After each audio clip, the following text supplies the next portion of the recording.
Hello everyone, my name is Iqra Khan and welcome back to my YouTube channel spreading education.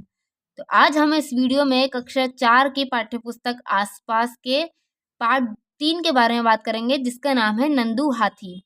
लेकिन उससे पहले जो मेरे ये चैनल पे नए हैं वो प्लीज़ मेरे चैनल को सब्सक्राइब करें और मेरी वीडियो को लाइक करें, और जिन्होंने ऑलरेडी सब्सक्राइब किया हुआ है वो प्लीज़ मेरी वीडियो को लाइक करें, और जिन बच्चों के लिए मेरी वीडियो हेल्पफुल हो सकती है उनके पास प्लीज़ शेयर करें और उनकी थोड़ी हेल्प करें, जिससे वो मेरी वीडियो से थोड़ी इन्फॉर्मेशन कलेक्ट कर सकें। तो चलिए वीडियो स्टार्ट करते हैं।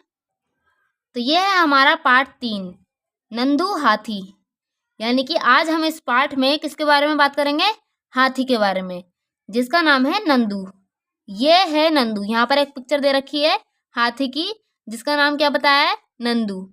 तो ये यहाँ पर ये क्या कह रहे हैं, थोड़ा सा जान लेते हैं। नंदू नींद से जागा और उसने अपनी आंखें खोली। कुछ देर के लिए उसे पता ही नहीं चला कि वह कहाँ है। उसे लगा कि वह स्लेटी भूरे पेड़ों के एक बड़े से जंगल में है। उसने अपनी आंखें घुलाई। फिर उसे कुछ जाना पहचाना सा लगा। ओह, ये तो अम्मा है। यानी कि वो क्या कह रहे हैं, नंदू एक हाथी का बच्चा है जिसका नाम क्या है? नंदू। तो वो क्या कह रहा है कि जब वो अपनी नींद से जागा तो उसे क्या लगा, उसे पता ही नहीं चला कि वो कहाँ पर है। फिर उसे महसूस हुआ कि वो किसी स्लेटी रंग के जंगल में है। ठीक है। लेकिन फिर उसने जब अपनी आंखें थोड़ी सी मसली और थोड़ी सी ऐसे घुमा के देखा तो उसे पता लगा कि वो तो अपनी अम्मा के पास है, यानी कि अपनी माँ के पास लेटा हुआ है। जिसे वह भूरा स्लेटी जंगल समझ रहा था, वह उसके परिवार के साथियों के पैर और सूंड थी। यानी कि जिसे वो स्लेटी रंग के जंगल समझ रहा था, वो क्या थे? उसके परिवार के पैर थे और सूंड थे। यानी कि वो सब हाथियों के बीच में लेटा हुआ था, तो इसलिए उसे लगा कि वो एक भूरे स्लेटी रंग के जंगल में है। लेकिन ऐसा नहीं था, वो तो अपने परिवार के बीच में लेटा हुआ था। सूरज आसमान में चमक रहा है। उसकी गर्मी अब तेज होने लगी है। नानी माँ जोर से चिंघाड़ी। यानी कि नंदू की नानी माँ जोर से चिंघाड़ी। वे इस झुंड में सबसे बड़ी थी। यानी कि नंदू की नानी माँ क्या थी? पूरे झुंड में सबसे बड़ी थी। वे जंगल की तरफ चल दी। बाकी सभी हाथियों ने भी नानी माँ को जंगल की तरफ जाते देखा, तो वे सब भी उनके पीछे चल दिए, और नंदू भी। यानी क्या कह रहे हैं कि जैसे कि नानी माँ, नंदू की जो नानी माँ थी, वो सभी हाथियों में सबसे बड़ी थी, तो उन्होंने चिंघाड़ते हुए जंगल की तरफ अपना सफर शुरू कर दिया, और सभी हाथी भी उनके पीछे पीछे चल दिए, और फिर नंदू भी सभी सात हाथियों के पीछे पीछे चल दिया। तो आगे देखते हैं। जंगल पहुंचते ही यह झुंड बिखर गया। यानी कि जंगल जैसे ही पूरा झुंड एक साथ जंगल में पहुंच गया, तो फिर ये झुंड अलग अलग हिस्सों में बंट गया। वे सभी अपने मनपसंद पत्तों और झाड़ियों को खाने के लिए अलग अलग हो गए। यानी कि सभी अपने अपने हिसाब से जिसको जो पसंद आता वो उसी हिसाब से पत्ते और झाड़ियाँ खाने लगते। कुछ देर खाने के बाद सभी नदी की तरफ चलने लगे। सब बच्चे पानी में खेलने लगे। कुछ बड़ी हाथियाँ नदी किनारे मिट्टी में लेट गईं। ये देखो, यहाँ पर एक सीन दिखाया गया है।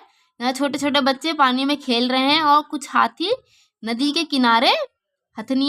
के किनारे जमीन में लेट रही हैं। ठीक है। नेक्स्ट देखिए क्या है। क्या तुम जानते हो, एक बड़ा हाथी एक दिन में 100 किलोग्राम से ज्यादा पत्ते और झाड़ियाँ खा लेता है। यानी क्या कह रहे हैं, एक बड़ा हाथी एक दिन में 100 किलो पत्तियां या 100 किलो झाड़ियाँ खा लेता है। हाथी बहुत कम आराम करते हैं। यानी क्या कह रहे हैं कि हाथी जो है वो बहुत ही कमी से आराम करते हैं। ये एक दिन में केवल 2 से 4 घंटे ही सोते हैं। हाथी को पानी और कीचड़ से खेलना बहुत पसंद होता है। यानी कि क्या कह रहे हैं कि जो हाथी है उसे पानी के अंदर, जैसे कि यहाँ पर दिखाया हुआ है, उन्हें पानी के अंदर और कीचड़ में खेलना काफ़ी पसंद आता है। इससे उनके शरीर को ठंडक मिलती है। जैसे कि हमने बात की थी, हाथी की जो चमड़ी होती है वो काफ़ी मोटी होती है, तो पानी में ज़्यादा देर तक खेलने से या ठंडी मिट्टी में खेलने से उनको आराम मिलता है, यानी कि उनकी जो खाल है उसको ठंडक मिलती है। वैसे उसके कान भी पंखे की तरह होते हैं। हाथी के आपने कान देखे होंगे, काफ़ी बड़े बड़े होते हैं, जैसे कि कोई एक बड़ा सा पंखा हो। गर्मी लगने पर हाथी अपने कान हिलाकर हवा करता है। जब हाथी को गर्मी लगती है धूप से या मौसम से, तो वो अपने बड़े बड़े कानों को हिलाता है और हवा करता है। अब अगला देखो, यहाँ क्या कह रहे हैं, पता करो। पहला पॉइंट देखते हैं कि हमसे क्या पूछ रहे हैं। नंदू तो सिर्फ 3 महीने का है। क्या कह रहे हैं ये कि नंदू कितने महीने का है? 3 महीने का, लेकिन उसका वजन 200 किलोग्राम है। तुम्हारा वजन कितना है? क्या क्या बताना चाह रहे हैं ये हमें?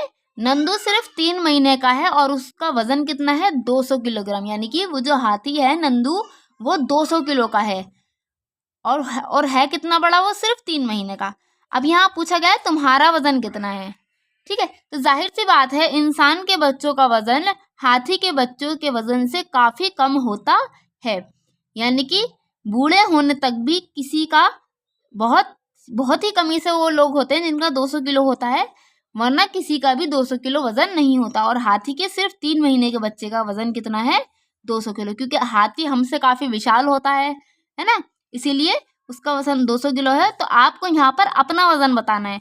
यहाँ पर नंदू का वजन तो बता दिया गया, तो यहाँ पर आपको अपना वजन तोल के बताना है कि आपका वजन कितना है। ठीक है, नेक्स्ट देखिए, तुम्हारी उम्र के कितने बच्चों का वजन मिलाकर नंदू के वजन के बराबर होगा?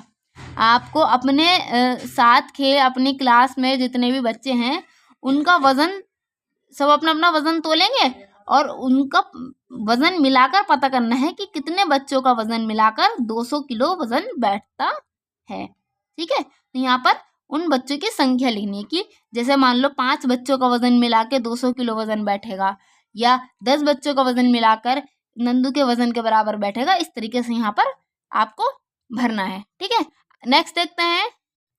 यहाँ पर देखिए एक पिक्चर दिखाई गई है आपको, ठीक है, जिसमें हाथी क्या है, पानी के अंदर हैं और क्या कर रहे हैं? खेल रहे हैं। अपनी सूंड में पानी भरकर एक दूसरे पर डाल रहे हैं। ठीक है, अब देखिए क्या कह रहे हैं। खेल खेल में नंदू ने अपने साथियों को एक दूसरे की पूंछ खींचते हुए देखा। यानी कि क्या कह रहा है, नंदू ने अपने साथियों को एक दूसरे की पूंछ खींचते हुए देखा। उसने सोचा मैं बहुत छोटा हूँ, कहीं ये सब मेरे ऊपर ना गिर जाएं। यानी कि वो क्या सोच रहा है, मैं तो अभी काफ़ी छोटा हूँ और ये मुझसे बड़े हैं, कहीं ये सब मेरे ऊपर गिर ना जाएं। वह उनके पास नहीं गया और धीरे से अपनी अम्मा के पास जाकर खड़ा हो गया। यानी कि वो डर गया कि कहीं ये इतने बड़े बड़े हाथी हैं, कहीं मेरे ऊपर गिर गए तो मैं तो दब जाऊंगा, इसलिए वो चुपचाप अपनी अम्मा के पास जाकर खड़ा हो गया। अम्मा ने नंदू को पानी की तरफ धकेला। यानी कि उसकी अम्मा ने क्या कहा कि जाओ पानी में जाकर खेलो, मानो उसे पानी में खेलने के लिए कह रही हो। नंदू धीरे से पानी की तरफ चल दिया। उसे तो पानी के साथ खेलना बहुत पसंद था। वो क्या कह रहे हैं, नंदू को पानी के साथ खेलना तो बहुत ही पसंद था। उसके दोस्त भी पानी में ही थे। उसके जो दोस्त थे वो भी कहाँ थे? पानी के अंदर ही खेल रहे थे। पानी के पास पहुँचते ही पानी का एक फव्वारा नंदू के सिर पर गिरा। नंदू पूरा भीग गया। उसने देखा यह उसके दोस्तों की शरारत थी। वह मुस्कुराकर पानी से खेलने लगा। यानी कि जब वो पानी के पास पहुंचा तो इसके किसी एक दोस्त ने अपनी सूंड में पानी भरकर नंदू की तरफ फेंका, तो नंदू पूरा गीला हो गया। तो नंदू ने जब देखा कि किसने कहा तो वो तो उसके दोस्त ने ही किया था। ठीक है, तो नंदू भी मुस्कुराया और पानी में जाकर खेलने लगा। सूरज डूबने से पहले ही झुंड फिर से जंगल की तरफ चल दिया। यानी कि जब तक सूरज नहीं डूबा था, दिन हो रहा था, तो वो लोग पानी के अंदर खेल रहे थे, नदी के आसपास खेल रहे थे, आराम कर रहे थे। ठीक है, कीचड़ में लौट रहे थे। लेकिन जैसे ही सूरज ढलने लगा, वो अपने पूरे झुंड के साथ वापस जंगल में चल दिए। जंगल में पहुंचते पहुंचते नंदू बहुत थक गया था। वह दूध पीते पीते अपनी अम्मा के पैरों के बीच में सो गया। आपने देखा होगा जब छोटे बच्चे थक जाते हैं तो दूध पीते पीते सो जाते हैं, तो नंदू भी ऐसे ही अपनी माँ के पैरों के बीच में सो गया। तुमने पढ़ा कि नंदू हाथी अपने झुंड के साथ रहता है। यानी कि क्या कह रहा है कि नंदू हाथी अपने झुंड के साथ रहता है, ये हमने इसके अंदर अभी पढ़ा। हाथियों के झुंड में केवल हथनियां और बच्चे ही रहते हैं। झुंड की सबसे बुजुर्ग हथनी ही पूरे झुंड की नेता होती है। यानी कि क्या कह रहे हैं कि हाथी का जो झुंड होता है उसमें सिर्फ हथनियां और उनके बच्चे होते हैं, और जो उस झुंड के अंदर सबसे बुजुर्ग होती है, यानी कि सबसे बड़ी होती है, वो उस झुंड की नेता होती है। तो नंदू के झुंड की नेता कौन थी? उसकी दादी। ठीक है, एक झुंड में 10 से 12 हथनियां और बच्चे होते हैं। हाथी 14 से 15 साल तक ही इस झुंड में रहते हैं, फिर वे झुंड छोड़ देते हैं और अकेले रहते हैं। यानी कि क्या कह रहे हैं ये, एक झुंड में 10 से 12 हथनियां और उनके बच्चे होते हैं। जब बच्चे बड़े हो जाते हैं, 14 से 15 साल के बीच के हो जाते हैं, उसके बाद वो अपना झुंड छोड़ देते हैं और अकेले ही अपनी जिंदगी जीने लगते हैं। नंदू भी जब 14 या 15 साल का हो जाएगा तो वह अपना झुंड छोड़ देगा। यानी कि फिर वो बड़ा हो जाएगा, फिर वो अपना अकेले रहने लगेगा। हाथी की तरह ही और भी कुछ जानवर समूह में एक साथ रहते हैं। जानवरों के ऐसे समूह को झुंड कहते हैं। यानी कि जब 10 से 12 जानवर एक साथ रहते हैं, उन्हें जानवरों का झुंड कहते हैं। ठीक है, समूह भी कहते हैं, झुंड भी कहते हैं। झुंड में रहने वाले जानवर मिलजुल कर सभी काम करते हैं, जैसे खाने की तलाश में घूमना, खेलना और नहाना। ठीक है, तो ये सब काम क्या होते हैं? एक साथ होते हैं, झुंड में रहकर ही होते हैं। यहाँ देखते हैं क्या पूछ रहा है हमसे। अगर तुम नंदू होते और झुंड में रहते तो क्या क्या करते?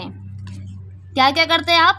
खेलते, ठीक है, पानी में रहते। नंदू होते यानी कि जैसे नंदू कर रहा, पानी में खेलता है, ठीक है, और घूमता है, कीचड़ में लौटता है, ये सब जो काम है वो नंदू करता है। तो आप क्या करते हैं? आप उसमें से जो भी करते हैं वो यहाँ पर आपको खुद लिखना है। ठीक है, कि आप क्या क्या करते हैं। नेक्स्ट क्या पूछ रहा है ये, हाथियों के झुंड में सभी फैसले सबसे बुजुर्ग हथनी लेती है। तुम्हारे परिवार में घर के फैसले कौन लेता है? तो आपको यहाँ पर बताना है कि आपके घर के फैसले कौन लेता है। जो घर में सबसे बड़ा होता है वही सबके फैसले लेता है। ठीक है, तो आपको यहाँ बताना है कि आपके पापा लेते हैं या आपकी दादी लेती हैं या दादा लेते हैं। जो भी लेता है उनके नाम यहाँ आपको लिखने हैं। ठीक है, नेक्स्ट क्या है, हाथियों के झुंड का एक कोलाज बनाओ। क्या कह रहे हैं? हाथियों के झुंड का एक कोलाज बनाओ। इसके लिए तुम हाथियों के जितने चित्र इकट्ठा कर सकते हो करो। अब उन्हें काटकर अपनी कॉपी में चिपकाओ।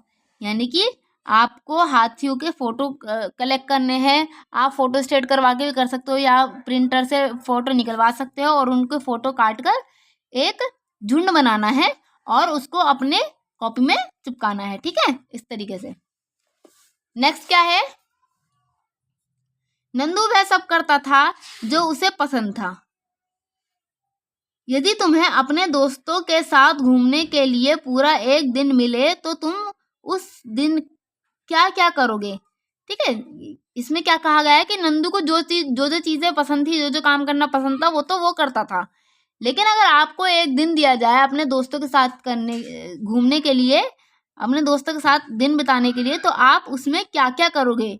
जाहिर सी बात है जो जो चीज़ें आपको पसंद होंगी वो करोगे। जैसे आप खेलोगे, ठीक है, और एक दूसरे को पकड़ोगे, ठीक है, जो जो भी करोगे वो आपको यहाँ पर फिल करना है, ठीक है, अपने अपने हिसाब से जो जो आपको पसंद है, ठीक है, वो आपको यहाँ फिल करना है। नेक्स्ट देखते हैं, पता करो और लिखो कौन कौन से जानवर झुंड में रहते हैं। आपको उन झुंडों के नाम लिखने हैं, यानी कि उन जानवरों के नाम लिखने हैं जो झुंड में रहते हैं। पहला तो हमारा हाथी हो गया, ठीक है, हाथी झुंड में रहता है।